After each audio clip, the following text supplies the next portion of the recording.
So that's the expected case. I just talked about the worst and best case scenario.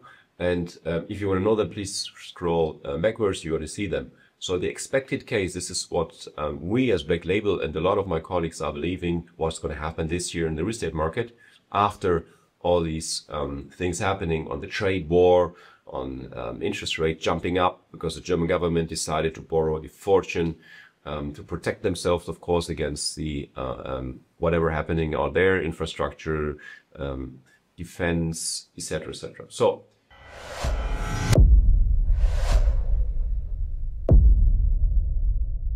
interest rates, we don't think that interest rates are going to drop significantly. We are now between 3.5% and 4% interest rate. We think that's going to be that corridor we will work with for the rest of the year. So the market has already dropped. You can see that in terms of the amount of people calling us or sending us inquiries to buy. A lot of these people will come back, of course, to the market because people have to buy because they need to live somewhere.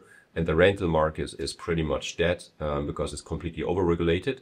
So that I think people will come back to the buyer side, okay?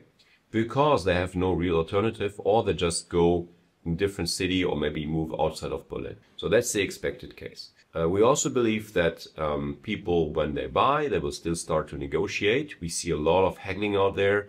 Buyers are trying to make lowball offers. Sellers are hesitant to go down in their pricing. And I think if sellers are more realistic and buyers are more realistic, we will get a good match this year. So I think we're going to have a pretty stable market.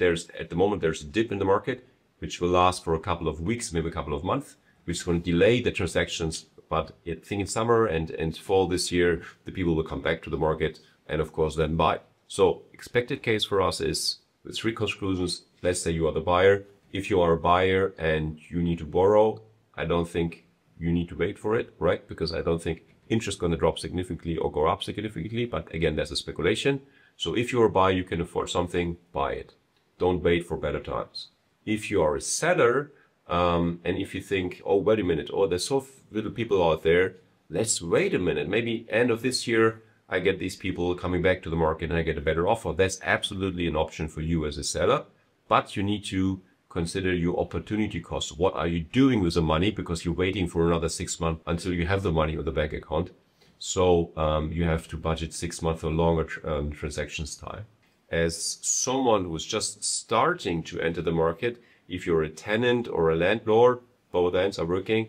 The landlords are getting amazing rents at the moment, as long as the rental apartment is not regulated. But we see that on the furnished end of the market, there are a lot of furnished apartments on the market who don't rent for that price the landlord was hoping for.